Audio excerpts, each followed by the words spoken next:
बोल सकते हैं कंप्यूटर को क्या करना है, कैसे करना है। क्लियर। सबसे पहले हम आते हैं सीक्वेंस के ऊपर। सीक्वेंस नाम से ही आपको पता चल रहा है, सीक्वेंस एक के बाद एक के बाद एक के बाद एक स्टेप्स होते हैं।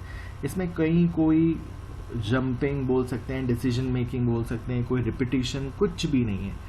आपको इंस्ट्रक्शन दिए गए हैं और उस इंस्ट्रक्शन को आप सीक्वेंस में फॉलो कर रहे हैं। जैसे मैंने आपको एक सिंपल उदाहरण शुरुआत में दिया था चाय बनाने का। आप एक भगोना लीजिए, उसमें 1 कप पानी डालिए, उसमें चाय पत्ती, शुगर और उसको बॉईल कीजिए। हम डिटेल में नहीं बात कर रहे हैं, सिंपल। फिर उसके अंदर मिल्क डाल के उसको बॉईल करके उसको फिल्टर करके और आप सर्व करिए। सीक्वेंस है ना। तो ये सीक्वेंस जो है एक के बाद एक स्टेप्स आते जा रहे हैं और आप उन्हें फॉलो करते जा रहे हैं। In sequence, instructions are written in sequence, that is in order we want the computer to execute them.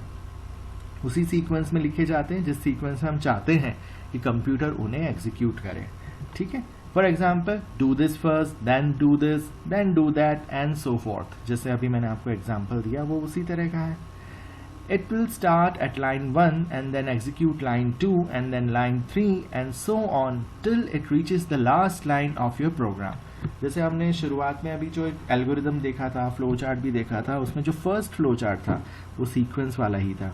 उसमें हमने ये बताया था कि किस तरह से सिंपल 2 नंबर को ऐड करना है। उसमें कहीं कोई डिसीजन मेकिंग, कोई रिपीटेशन, कोई लूपिंग कुछ भी नहीं था।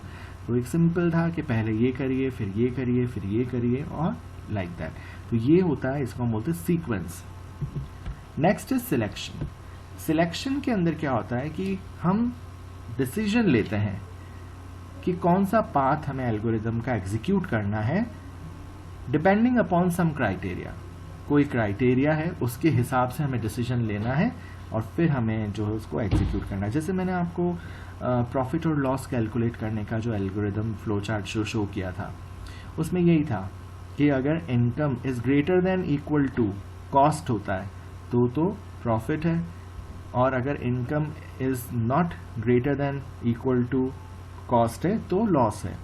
तो उसके हिसाब से हमने कैलकुलेशंस किए थे। तो ये सिलेक्शन है ना। तो when certain line of code to be run only if a condition is met, हमें वो लाइंस कोड की तभी रन करनी है जब कोई कंडीशन मेट हो।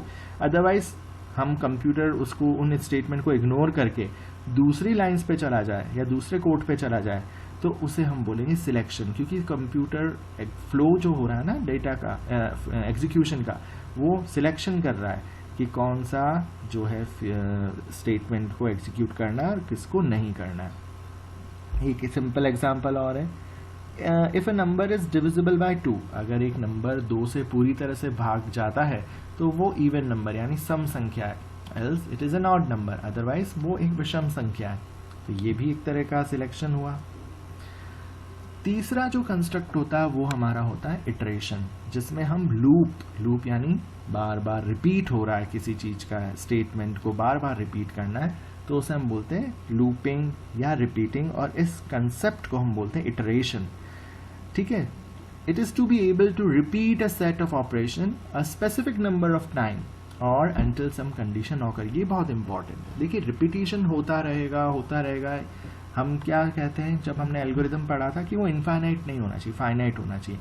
तो ये रिपीटिशन भी कितने समय तक होगा, कितनी बार होगा, या किसी कंडीशन के फुलफिल होने तक होगा, ये उसमें सेट होता है ना। अदरवाइज तो ये इटरेशन चलता ही रहेगा तो फिर वो इनफाइनाइट हो जाएगा, है ना, रुकेगा ही नहीं। तो sometime you want the computer to execute the same line of code several time. हम चाहते हैं कंप्यूटर उस कोड को बार बार रन करे, है ना, तो वो हम इटरेशन के साथ कर सकते हैं। और ये हम प्रोग्रामिंग जब पढ़ेंगे तो हम देखेंगे कि ये जो कॉन्सेप्ट है ये लूप के थ्रू हम कर सकते हैं। देखिए यहाँ पर मैं एक सिंपल फ्लो चार्ट तो नहीं कह सकते, एक फ्लो ऑफ एग्जीक्यूशन की तरह से बनाना। आप पहले वाले में देखेंगे यहाँ पर सीक्वेंस वाला, फर्स्ट स्टार्ट, फिर statement 1, statement 2, statement 3, statement 4 and, बस सीक्वेंस में ये फ्लो जो है ये चला है। क्लियर। अब यहां पर आप देखिए सिलेक्शन में क्या हुआ, स्टार्ट, कंडीशन, सी मतलब कंडीशन कुछ भी हो सकती है। वो कंडीशन अगर ट्रू होगी तो ये स्टेटमेंट एग्जीक्यूट करने, वो कंडीशन अगर फॉल्स होगी तो ये स्टेटमेंट एग्जीक्यूट करने, और एंड, दोनों मिलकर एंड हो जाएंगे। है ना। तो यहाँ पर इस कंडीशन के हिसाब से हम सिलेक्शन कर रहे हैं कि कौन सा वाला पार्ट प्रोग्राम का रन होना चाहिए। Third is iteration. इटरेशन में क्या हो रहा है, स्टार्ट, कंडीशन अगर फॉल्स होती है तो एंड हो गया, कंडीशन अगर ट्रू है तो ये स्टेटमेंट एग्जीक्यूट होंगे, फिर ऊपर आएगा, फिर क्या कंडीशन ट्रू है, हाँ है, फिर ये एग्जीक्यूट होंगे, फिर यहाँ पर आएंगे, फिर कंडीशन चेक होगी, अगर ये फॉल्स है तो फिर हम एंड पे जाएंगे। तो ये जो लूप है ये तब तक चलता रहेगा जब तक कि ये कंडीशन ट्रू रहेगी। जैसे ही ये कंडीशन फॉल्स होगी आपका प्रोग्राम जो है एंड पे चला जाएगा। तो ये था आपका सीक्वेंशियल कंट्रोल, सिलेक्शन कंट्रोल और इटरेशन कंट्रोल। तो ये आपके तीन जो है, आप जब प्रोग्रामिंग लैंग्वेजेस सी प्रोग्राम जब आप पढ़ेंगे तो उसमें भी आप इसको और डिटेल में पढ़ेंगे, ठीक है, okay, alright. Now we come to the last part of this chapter first का जो पोर्शन हम पढ़ रहे हैं उसका लास्ट पार्ट है प्रोग्रामिंग लैंग्वेजेस। प्रोग्रामिंग लैंग्वेजेस के बारे में हम बात करेंगे। तो हमने पहले भी थोड़ा इसके बारे में ब्रीफली बात की थी। उस समय मैंने कहा था कि हम लास्ट सेक्शन जब पढ़ेंगे तब इसके बारे में और डिटेल में हम बात करेंगे। तो अ प्रोग्रामिंग लैंग्वेज, जैसा कि हम जानते हैं, is a type of written language that tells computer what to do in order to work. अगर हम बहुत ही सरल भाषा में बात करें तो प्रोग्रामिंग लैंग्वेज में एक तरह की लैंग्वेज होती है, लिखने की लैंग्वेज होती है, अभी तक बोलने की नहीं है, लिखने की ही है। हम लिखते हैं कंप्यूटर के प्रोग्राम, जिससे कंप्यूटर को ये पता चलता है कि उसको क्या करना है, ये जो भी काम हमसे करवाना चाह रहे हैं उसको करने के लिए उसको क्या करना है। Programming languages are used to make all the computer programs and computer software. तो जितने भी कंप्यूटर के प्रोग्राम और जितने भी हमारे सॉफ्टवेयर्स हैं उनको रन करने के लिए, उनको बनाने के लिए हमें प्रोग्रामिंग लैंग्वेजेस की ज़रूरत पड़ती है। और बहुत अलग अलग तरह की कैटेगरीज होती हैं इनकी, मतलब वेबसाइट जब आप बना रहे हैं तो अलग तरह की प्रोग्रामिंग लैंग्वेजेस या प्रोग्रामिंग लैंग्वेजेस का यूज़ करना है, डेटाबेस के लिए अलग, नेटवर्किंग के सॉफ्टवेयर्स के लिए अलग, ऐप्स आप बनाते हैं उसके लिए अलग, simple basic standalone programs आप बना रहे हैं उनके लिए अलग, बहुत सारे अलग अलग तरह के प्रोग्राम्स हैं। तो उनको अलग अलग ज़रूरतों को ध्यान में रखते हुए अलग अलग तरह के जो आपके प्रोग्रामिंग लैंग्वेजेस को डेवलप किया गया है। प्रोग्रामिंग लैंग्वेज एक तरह का सेट ऑफ इंस्ट्रक्शन होता है जिसके अंदर हम कंप्यूटर को ये बताते हैं कि उसे क्या इंस्ट्रक्शंस कैसे फॉलो करने हैं कुछ काम को करने के लिए, ठीक है। तो अब हम देखते हैं नेक्स्ट स्लाइड में कंप्यूटर प्रोग्रामिंग लैंग्वेजेस के टाइप्स के बारे में।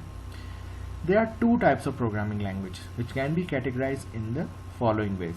देखिए अभी तक हमने पिछली फर्स्ट कुछ स्लाइड्स में ही हमने पढ़ा था कि एक तो होता लो लेवल लैंग्वेज और एक होता हाई लेवल लैंग्वेज।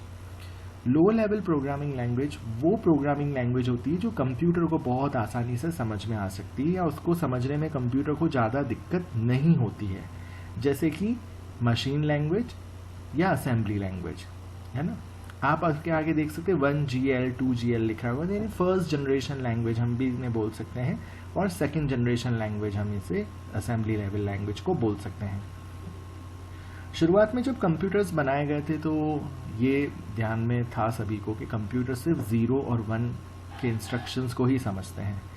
तो उस समय जो डेवलपर्स बोल सकते हैं या जो प्रोग्रामर्स हम जिन्हें कह सकते हैं, उन्होंने बहुत मेहनत की और बहुत ही मुश्किलों का सामना करने के, मैं तो ये मानता हूँ, उन्होंने प्रोग्राम्स लिखे जो कि 0 और 1 की लैंग्वेज में ही थे, 0 और 1 की लैंग्वेज में ही थे। और उन प्रोग्राम्स को जब उन्होंने रन किया और वो जब सक्सेसफुली सही तरीके से काम करने लगे तो धीरे धीरे उन्होंने ये किया कि फॉर एग्जांपल मैंने 2 नंबर को ऐड करने का एक प्रोग्राम जो है 0 और 1 में टाइप कर दिया।